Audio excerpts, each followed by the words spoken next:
dan saudara-saudara yang diberkati oleh Tuhan,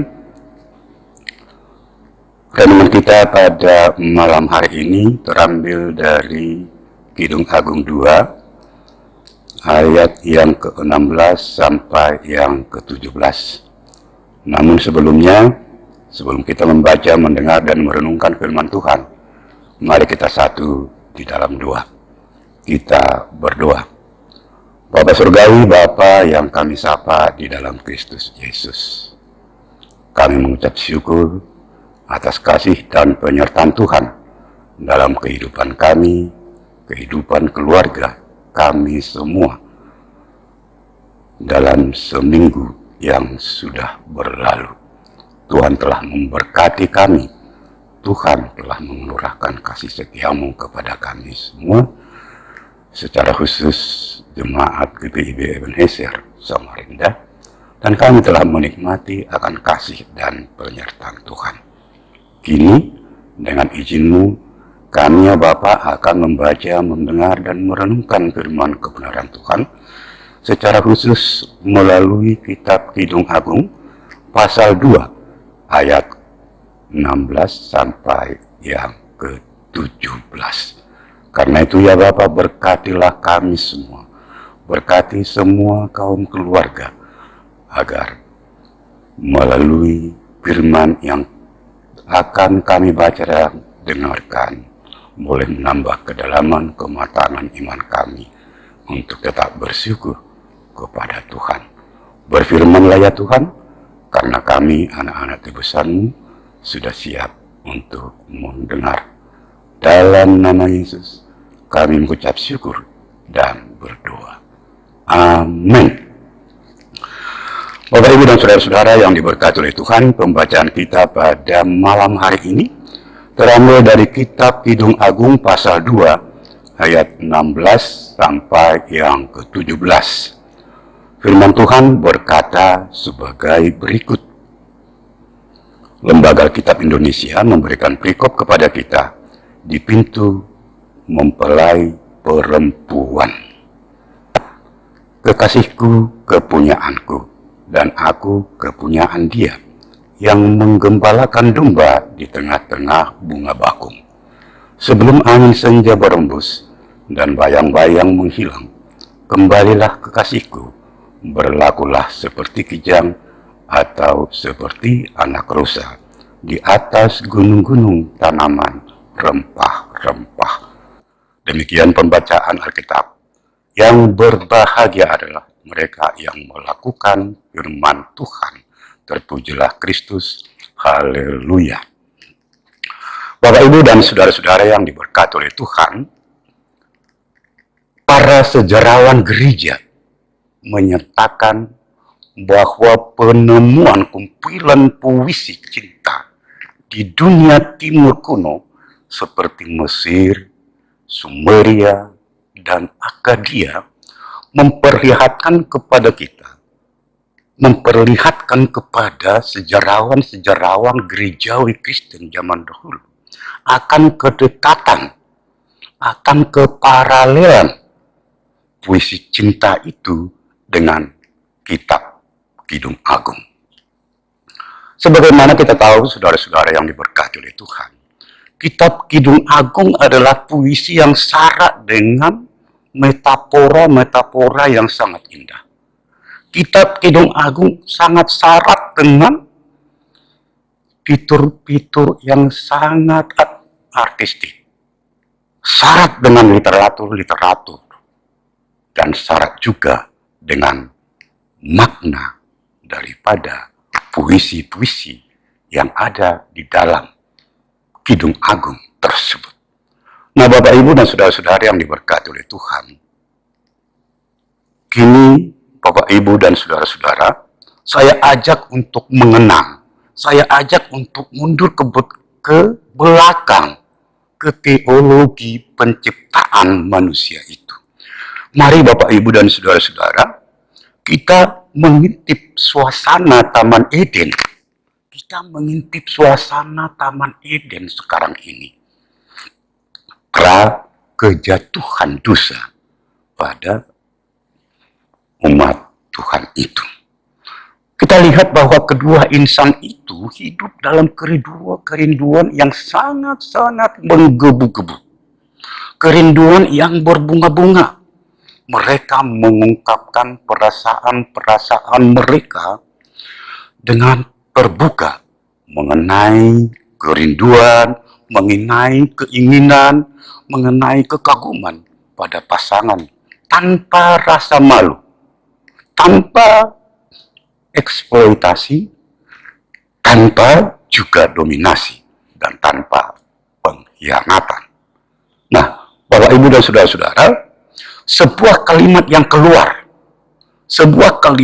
keluar dari manusia pertama dengan kata-kata yang pertama yang tercatat dalam Alkitab adalah, inilah tulangku, inilah tulang dari tulangku dan daging dari dagingku.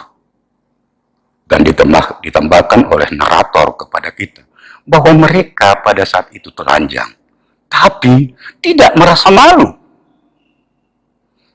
Tidak merasa malu untuk merayakan cinta kasih mereka dengan tetap pandangan mereka berbinar-binar kepada pasangannya. Mereka bersukacita di Taman Eden yang indah itu. Nah, Bapak, Ibu, dan saudara-saudara yang diberkati oleh Tuhan, mari kita sekarang kembali kepada renungan kita yang oleh SBU diberikan kepada kita adalah Kidung Agung 2 ayat 16 sampai yang ke-17. Dikatakan kepada kita, Bapak, Ibu, dan saudara-saudara, pada ayat yang ke-17a,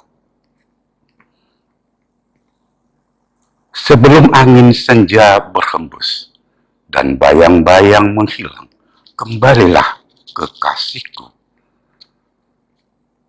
Wow, begitu indahnya, begitu puitisnya, begitu mesranya cinta kedua orang ini. Cinta kedua orang kekasih ini dalam bacaan kita pada malam hari ini. Ungkapan hati yang dari seorang gadis sulem kepada kekasihnya yang sedang menggembalakan ternak di padang. Sekalipun Salomo tetap berusaha memisahkan mereka dengan segala kekayaannya, dengan segala kemewahannya, namun dengan sangat hormat, perempuan atau gadis sulem itu berkata, kekasihku kepunyaanku, dan aku kepunyaan dia. Tidak ada kerinduan atau tidak ada tempat sama sekali bagi orang lain itu. Itu sangat terpapar, sangat jelas dalam kisah cinta kasih antara gadis sulem dengan penggembala domba tersebut. Cinta sejati antara dua insan yang saling mencintai dengan tulus dan saling membalas ungkapan cinta pada pasangan dalam segala situasi dan kondisi. Ketika mereka berjauhan atau terpisah, gadis sulem ini berada di istana Salomo dan penggembala itu berada di padang. Hati gadis sulem itu ada di padang bersama pujaan hatinya. Artinya cinta kasih mereka tetap terjaga, cinta kasih mereka tetap hidup, cinta kasih mereka tetap mekar di tengah-tengah berbagai tantangan yang hadir dalam kehidupan dua sejoli pada masa itu. Alkitab menyatakan kepada kita, seperti bunga lili yang hidup di lembah di antara duri-duri. Cinta kedua insan inilah, Bapak, Ibu, dan saudara-saudara yang diberkati oleh Tuhan, yang dinamakan cinta sejati atau mencintai dengan tulus sebagaimana renungan kita pada malam hari ini. Bapak, Ibu, dan saudara-saudara yang diberkati oleh Tuhan, cinta kasih bukan sekedar kata dan ungkapan. Cinta kasih bukan sekedar kata dan ungkapan, melainkan akta dan tindakan. Dan kekristenan menyediakan paradigma teologi yang dalam tentang cinta kasih dan pemenuhan cinta kasih itu dalam relasi pernikahan yang monogami. Cinta kasih adalah landasan kehidupan rumah tangga. Terbentuknya sebuah keluarga diawali dengan ungkapan cinta kasih antara dua insan yang saling menerima dan saling memiliki. Sehingga di dalam pernikahan harus ada kasih dan komitmen. Di dalam pernikahan harus ada kasih dan komitmen antara kedua insan tersebut, sehingga kesetiaan pada pasangan menjadi yang terpenting dan terutama dalam kehidupan berkeluarga. Sebagaimana manusia pertama tadi menyatakan kepada kita, inilah tulang dari tulangku, dan gadis sulung itu berkata kepada kita, kekasihku kepunyaanku, dan aku kepunyaan dia. Inilah dia yang mencintai dengan tulus. Lalu, Bapak, Ibu, dan saudara-saudara sekalian, makna apa yang dapat kita petik dalam renungan kita pada malam hari ini?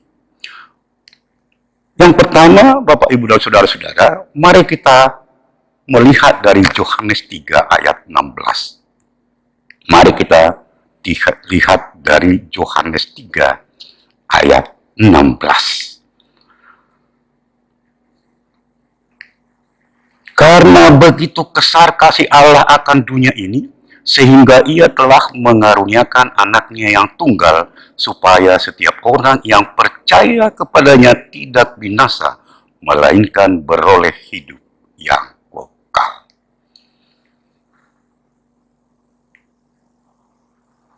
Melainkan hidup yang kekal.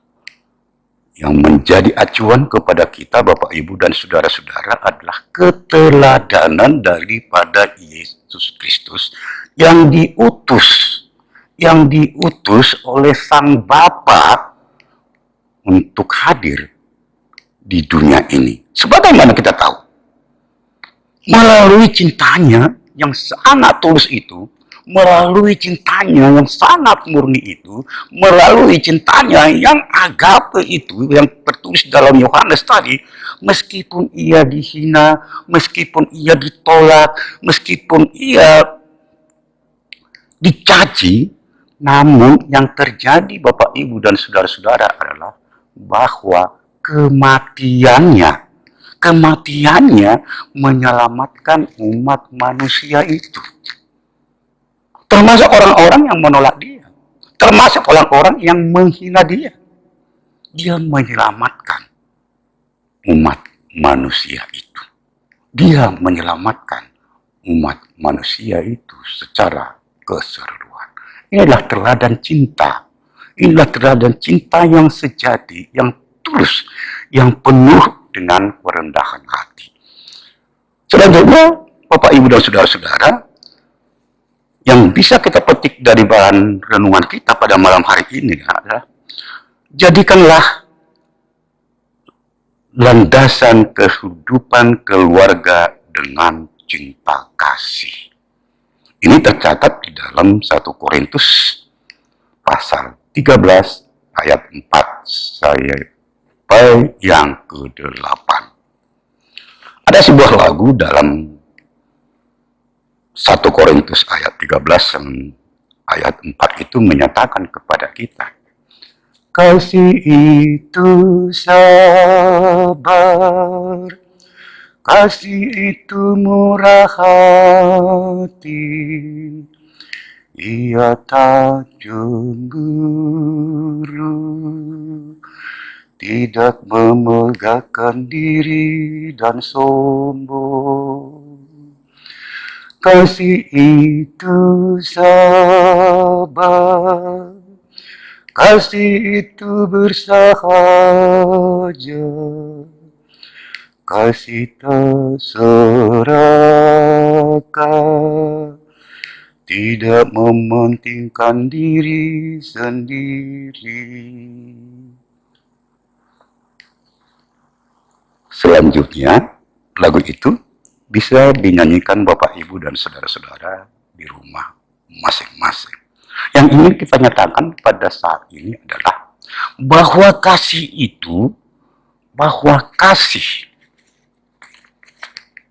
itu adalah ajaran Kristus yang terutama adalah kasih. Kasih itu adalah puncak kesempurnaan watak manusia.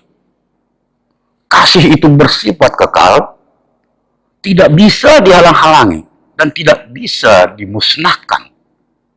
Lalu, jika landasan kasih adalah kasih dari Tuhan Yesus, maka tentu berbagai tantangan, berbagai pergumulan, kehidupan di dalam keluarga kita akan mampu kita atasi.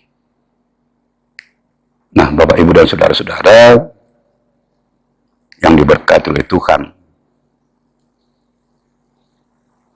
sekilas saya bercerita sejenak. Tatkala pasangan Anda sudah capek bekerja, pasangan Anda sudah keringatnya bercucuran saking capeknya, letih sama sekali dia pulang ke rumah. Sampai di rumah, bagaimana respon dari pasangan dari suami ini kepada sang suami yang letih itu? Di mana kasih sang istri kepada suaminya yang letih itu? Apakah sang istri akan tersenyum dengan cinta? Apakah sang istri akan melap wajah pasangannya dengan sukacita karena berlumuran dengan keringat? Atau sang istri tetap mematuk-matuk dirinya dengan makeup? Atau kita balik, Bapak, Ibu, dan saudara-saudara, tatkala istri begitu capeknya mengurus rumah tangga, nampaknya memang pekerjaan rumah tangga itu sangat ringan, Bapak, Ibu, dan saudara-saudara. Tapi itu adalah pekerjaan yang sangat berat dan memakan waktu yang sangat banyak. Membersihkan rumah, menyapu, mencuci, membantu PR anak-anak. Sehingga nampaknya hingga ibu itu, kalau kita melihat wajahnya tidak sesuai dengan umurnya, nampaknya sudah sangat tua. Apakah sang suami hanya diam berpangku tangan saja? Apakah sang suami tetap mengetik-ngetik HP-nya atau komputernya, tidak peduli dengan sang istri yang sudah kecapean itu? Mari Bapak, Ibu, dan saudara-saudara, kita renungkan firman Tuhan ini di dalam masa-masa COVID-19 ini, di dalam hati kita masing-masing. Bagaimana kasih Anda kepada istri? Bagaimana kasih Anda kepada suami? Bagaimana kasih kita kepada anak-anak, begitu juga saudara-saudara seiman kita. Nah, Bapak Ibu dan saudara-saudara, visi tentang kegagalan kasih pada level horizontal. Visi tentang kegagalan kasih pada level horizontal mendapat klimaknya dalam perwahyuan dalam diri Allah yang pada naturnya adalah kasih. Yang pada naturnya adalah kasih, yang mendatangi kita dengan kasihnya yang besar dan kasihnya yang kekal di dalam Tuhan Yesus Kristus. Pada puncaknya Bapak Ibu dan saudara-saudari yang diberkati oleh Tuhan, kita harus melihat dan menyaksikan sebuah jenis kasih yang memberi diri. Kita harus melihat sebuah jenis kasih yang mengorbankan diri meskipun si penerima kasih itu tak layak menerima kasih tersebut. Pada akhirnya, Bapak, Ibu, dan saudara-saudara yang diberkati oleh Tuhan, kita meyakini dan mengimani kasih seperti itulah yang dapat menembus kekekalan. Kasih seperti itulah yang dapat menembus kekekalan. Kasih seperti itulah yang mencintai dengan tulus.